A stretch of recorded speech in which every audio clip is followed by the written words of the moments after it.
नमस्कार आप सभी को। इस वीडियो में मैं आज आपको बताने वाला हूं सिविल प्रोसीजर कोड में सेक्शन 18। जो ये सेक्शन 18 है ये यहाँ पर एक किस्म से जुडिक्शन के बारे में बता रहा है कोर्ट की। जब भी सूट को इंस्टीट्यूट करना हो तो वहां पर जुडिक्शन का नहीं पता होता है, वहां पर सर्टेनिटी नहीं होती है।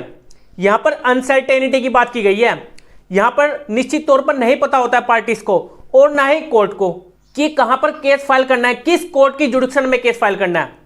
अब देखिए, मान लीजिए ए बी सी ये तीन कोर्ट है और ये चौथी है प्रॉपर्टी। तो यहां पर ये जो प्रॉपर्टी का सूट डालना है इन तीनों कोर्ट की जुडिक्शन में ये नहीं पता लग रहा है कि कौन सी कोर्ट की जुडिक्शन में आ रहा है। इन तीनों में से कौन सी जुडिक्शन पड़ती है कोर्ट की, कौन सी कोर्ट में केस फाइल करना है, ये यहां पर नहीं पता होता इस प्रॉपर्टी का सूट फाइल करने के लिए। तो यहां पर ये क्या है, अनसर्टेनिटी है। तो यहां पर कैसे फाइल किया जाएगा फिर सूट को, इस वीडियो में मैं आज आपको यही बताने वाला हूं। तो चलिए वीडियो को स्टार्ट करते हैं। देखिए, जो उसकी बेरेक्ट लैंग्वेज है यहां पर सिंपली यही बता रही है, place of institution of suit, मतलब कि सूट को कहां पर प्लेस किया जाएगा, सूट को कहां पर फाइल किया जाएगा। Where local jurisdiction of courts are uncertain, यहां पर अनसर्टेनिटी की बात की गई है। यहां पर निश्चित तौर पे नहीं पता है कोर्ट को भी और ना ही पार्टीज को किस कोर्ट में केस फाइल करना है। अब इसमें सबसेक्शन 1 है। सबसेक्शन 1 सिंपली यहां पर ये बता रहा है, अगर इम्यूवेबल प्रॉपर्टी से रिलेटेड कोई सूट फाइल करना है तो वहां पर लोकल लिमिट का नहीं पता होता है कि किस कोर्ट में सिचुएट करती है ये प्रॉपर्टी।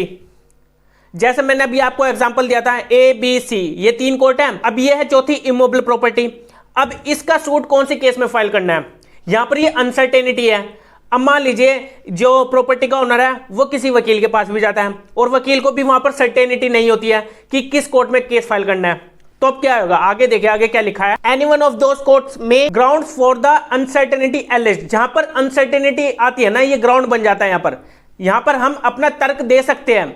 क्यों देंगे यहां पर तर्क, अपना सूट फाइल करने के लिए। अब इन तीनों कोर्ट में से हम कहीं पर भी अपना सूट फाइल कर सकते हैं अगर जहां पर अनसर्टेनिटी आती है, और कोर्ट वहां पर स्टेटमेंट रिकॉर्ड भी करेगी कि यहां पर अनसर्टेनिटी थी, पार्टीज को नहीं पता था, ठीक है, और कोर्ट को भी वहां पर सर्टेनिटी नहीं है। तो उस केस में कोर्ट क्या करेगी, स्टेटमेंट को रिकॉर्ड करेगी जो वहां पर ग्राउंड बनता है अनसर्टेनिटी का, जहां पर जुडिक्शन से रिलेटेड बात आती है। और जिस भी कोर्ट में केस फाइल किया जाता है ना, तो ये मान लिया जाएगा कि उसी कोर्ट के अंदर वो इमूवेबल प्रॉपर्टी आती है, और फिर जिस भी कोर्ट में केस फाइल किया जा रहा है वहीं पर डिस्पोज किया जाएगा उस केस को, वहीं पर जजमेंट सुना दी जाएगी कोर्ट की तरफ से, और वो जजमेंट वैलिड होगी।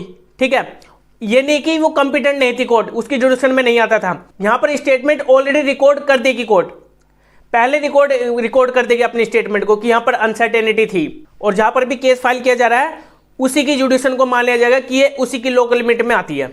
ठीक है, जहां पर अनसर्टेनिटी आती है। और इसमें एक प्रोवाइजो भी दिया गया है। प्रोवाइजो यहां पर क्या कर रहा है, जो भी इमूवेबल प्रॉपर्टी से रिलेटेड केस डाला जा रहा है ना, जहां पर अनसर्टेनिटी है, तो वो कोर्ट कंपिटेंट होनी चाहिए जो वो इमूवेबल प्रॉपर्टी है उसके नेचर और वैल्यू को देखकर, जो उसका नेचर और वैल्यू बता रहा है यहां पर प्रॉपर्टी का, तो उसके नेचर और वैल्यू के हिसाब से वहां पर कंपिटेंट होनी चाहिए वो कोर्ट, उसी कोर्ट में वो डाला जाएगा केस। ये नहीं कि किसी अदर कोर्ट में डाल दिया जिसके पास पावर ही नहीं है, अगर वैल्यू एक्सीड हो जाती है या फिर उसका नेचर अलग है, ठीक है, उन केसेस में नहीं, तो वहां पर वो कंपिटेंट नहीं है कोर्ट, वो कंपिटेंट होनी चाहिए नेचर और वैल्यू को देखकर भी। तो प्रोवाइजो सिंपली यहां पर ये बता रहा है। अब आपको क्लियर हो गया होगा जो सबसेक्शन 1 यहां पर क्या बता रहा है। अब चलते हैं सबसेक्शन 2 में। सबसेक्शन 2 में ये बता रहा है, जैसे मैंने अभी सबसेक्शन 1 में आपको बताया था कि कोर्ट क्या करेगी, स्टेटमेंट को रिकॉर्ड करेगी जो यहां पर ग्राउंड बनता है अनसर्टेनिटी का, कि कौन सी कोर्ट में केस को फाइल किया जाएगा, कौन सी कोर्ट के अंडर ये सिचुएट करती है प्रॉपर्टी। तो अगर यहां पर रिकॉर्ड नहीं किया है स्टेटमेंट को कोर्ट ने, तो यहां पर क्या होगा, फिर अपील में जा सकता है या फिर रिवीजन डाली जा सकती है। अब देखिए, अब जो अपीलेंट कोर्ट होती है, फिर रिविजनल कोर्ट होती है, जहां पर भी जाया जा रहा है, जो ऑब्जेक्शन उठाया गया है यहां पर जुडिक्शन से रिलेटेड, जहां पर ये रिकॉर्ड नहीं किया गया कि यहां पर अनसर्टेनिटी थी कोर्ट की जुडिक्शन से रिलेटेड, तो क्या होगा यहां पर, तो यहां पर रीजनेबल ग्राउंड देखेगी कोर्ट। क्या यहां पर रीजनेबल ग्राउंड बनते हैं अनसर्टेनिटी के, जो यहां पर अनसर्टेनिटी थी, अगर यहां पर रीजनेबल ग्राउंड बनते भी है तो यहां पर ऑब्जेक्शन को अलाउ नहीं किया जाएगा, जो अपील में जा रहा है पर्सन या फिर कोई रिवीजन में जा रहा है पर्सन, ठीक है, उसको वहां पर ऑब्जेक्शन को वहां पर अलाउ नहीं किया जाएगा, जो वहां पर ऑब्जेक्शन उठाया जा रहा है जुरिडिक्शन से रिलेटेड, जहां पर अनसर्टेनिटी के ग्राउंड रीजनेबल है। ठीक है, अगर वहां पर वो अपने जो अपील में जा रहा है, जो रिवीजन में जा रहा है, अगर वहां पर वो बता देता है कि यहां पर इसकी जुडिक्शन बनती ही नहीं, ठीक है, तो उस केस में वहां पर बोल सकते हैं वहां पर अपील को एक्सेप्ट कर लिया जाएगा और रिवीजन को भी। जहां पर रीजनेबल ग्राउंड ही नहीं है अनसर्टेनिटी का, उस केस में कह रहा हूं मैं, अगर रीजनेबल ग्राउंड नहीं है अनसर्टेनिटी का तो वहां पर क्या होगा, वहां पर फिर उसको क्या कर देगी, फेलियर हो जाएगा जस्टिस का। तो जस्टिस का फेलियर हो जाएगा तो वहां पर जो जजमेंट सुनाई गई थी उस कोर्ट की तरफ से, जिस कोर्ट में सूट को फाइल किया गया था, तो वो एक फेलियर ऑफ जस्टिस हो जाएगा वहां पर। तो उस केस में फिर क्या होगा, वहां पर उसको फिर से दोबारा से केस को फाइल करके किसी कंपिटेंट कोर्ट में डालकर दोबारा से सुना जाएगा। ठीक है, सबसेक्शन 2 सिंपली यहां पर ये बता रहा है कि अगर स्टेटमेंट रिकॉर्ड नहीं की गई है जहां पर अनसर्टेनिटी के ग्राउंड बनते हैं, जैसे मैंने सबसेक्शन 1 में बताया था, तो वहां पर अपील में रिवीजन में जा सकता है। और वहां पर अगर ग्राउंड थे अनसर्टेनिटी के तो वहां पर उसके ऑब्जेक्शन को, जो वहां पर ऑब्जेक्शन उठाया गया अपील में रिवीजन कोर्ट में, तो वहां पर उसको अलाउ नहीं किया जाएगा। अगर वहां पर रीजनेबल ग्राउंड नहीं थे अनसर्टेनिटी के तो वहां पर उसके ऑब्जेक्शन को अलाउ कर लिया जाएगा अपील में और रिवीजन कोर्ट में।